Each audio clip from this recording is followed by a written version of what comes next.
What were you doing? Nothing. Nothing.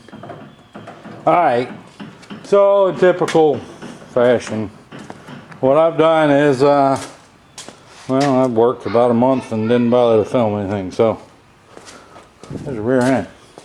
There's a Cadillac. I'm in the process of putting a windshield in it. I don't know if I updated y'all on this, but sometime last year I managed to screw up my windshield pretty badly. Can't even see through it. So there you can see the haze. So it was covered in dust, and I decided to just rinse off the windshield right quick so I could ride it up the road after it had been setting for a few months in the spring. And I grabbed a squirt bottle and squirted some on it so I wouldn't scratch the windshield, you know. And I hit it with the windshield wipers, and it didn't take me long to realize that it wasn't water in the bottle. I think it was some aluminum cleaner, and it etched the glass where it was worn from the wipers. And I polished and polished and polished, and I still can't get it to unfog. It's a horrible thing, can't see through it. So I hadn't driven it in quite some time. So finally broke down and bought a windshield. And I'm now trying to put it in. The Desoto is still in here.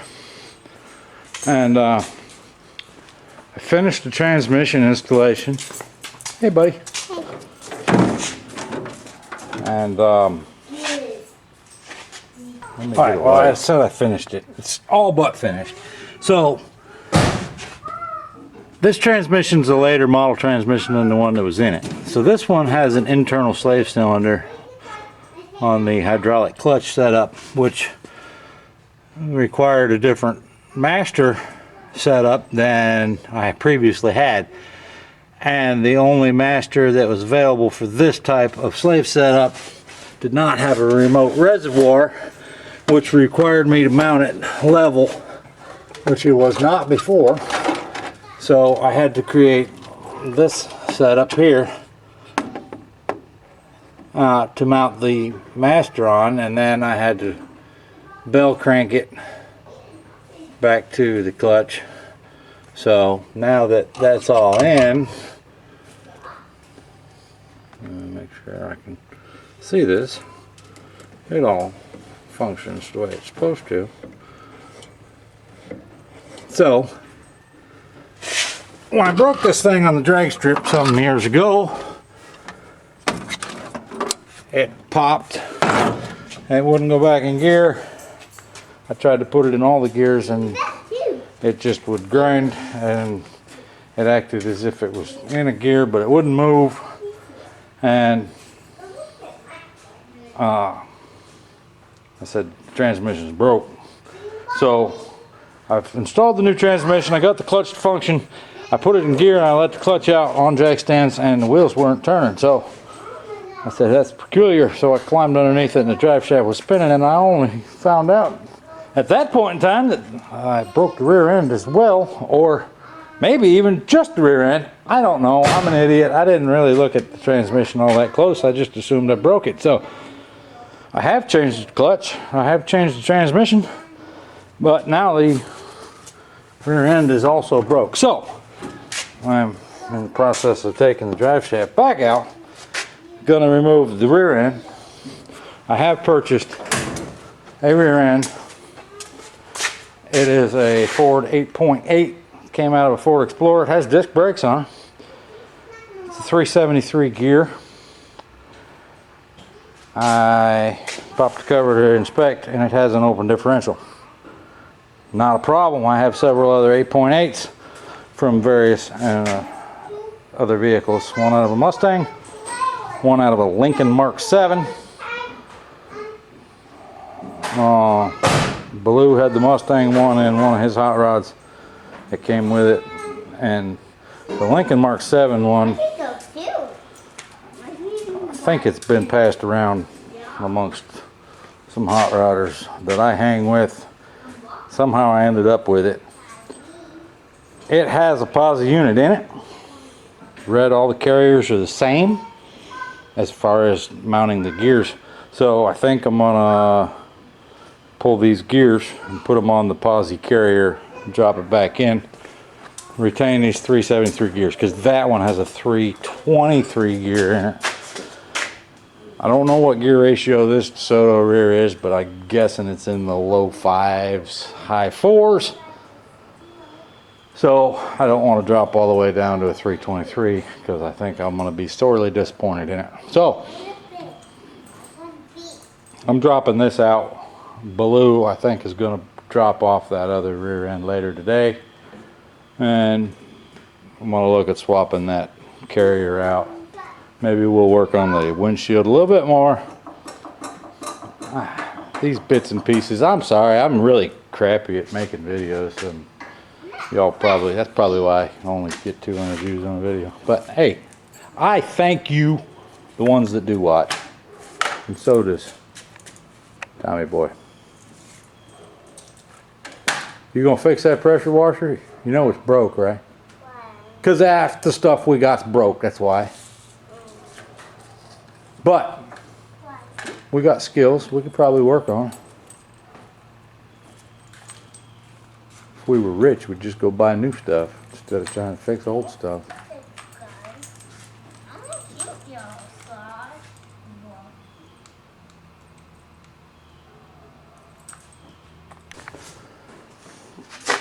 That's out.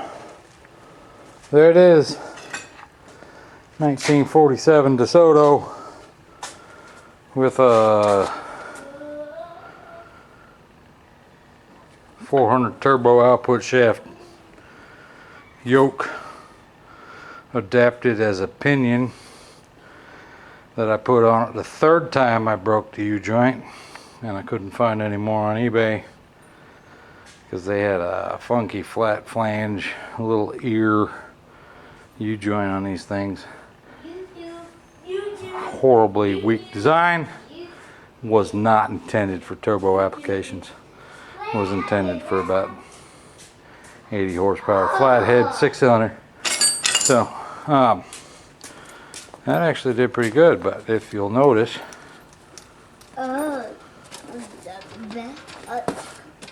you spin that around and nothing happens anywhere else. It's got a little catch to it, which I didn't notice when the engine was running. But I think I'm gonna weld this bracket back on the other rear end. Make me some spring purchase similar to that. Hi. And stick it in. The 8.8 that is. So we'll see what happens. Alright, so Blue's here. And there's that Lincoln rear end that we just carried outside because once again I forgot to film some stuff. But here's what we've decided. The 8.8 out of a car is much different than the 8.8 out of a truck, and best I can tell, the Explorer slash F-150 is pretty similar. So if you look online, the part stuff is the same, but they got bigger shafts, bigger side gears, lower gear ratios, larger axle tubes, completely different brakes. So there's not a perhaps the carrier might drop in this, but the car's got 28 splines, the Explorer has 31 splines, and the axles won't interchange and the side gears won't interchange within, so the drop in the locker in this one's not going to work. So we've hatched a new plan. We're going to put this open diff back together and put the spider gears back in it. We're going to fire up the welder. We're going to weld this puppy. Also decided for spring purchase, instead of using these lowering blocks that I had in it previously, that going to make spring perch, because I need to make some anyway, out of 2x4 square tube. You see the ones that are on it stood off the axle 1 inch. So if I cut a 1 inch notch in that, give me a nice saddle to weld onto the tube. Still gives me the 1 inch. Hang on 1 minute. Gives me the 1 inch that one was, and the extra 2 inches that my lift block was. My U-bolts will still fit. So I'm all to the good, and it will have a full-time locker here in a minute. Well, not in a minute, but in a little while. There's my trusty Lincoln 100 amp welder.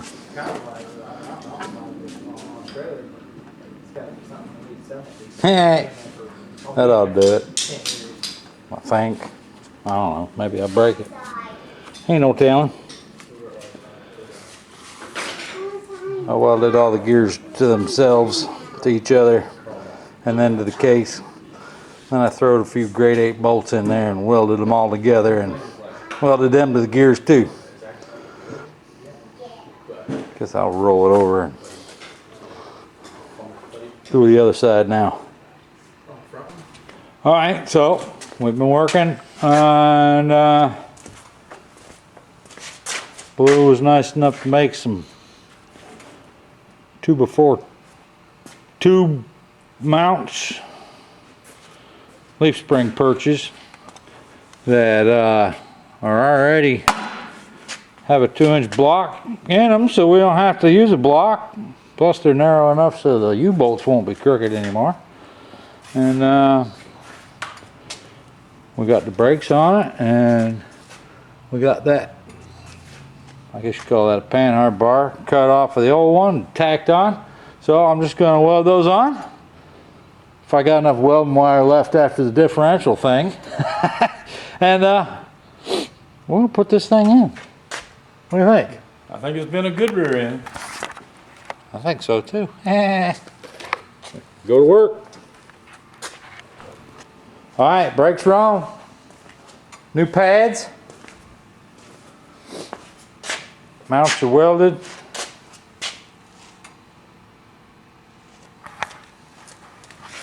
Oh, how good you can see them. But they welded. It's ready to go under the car. But I don't think I'm going to do it tonight.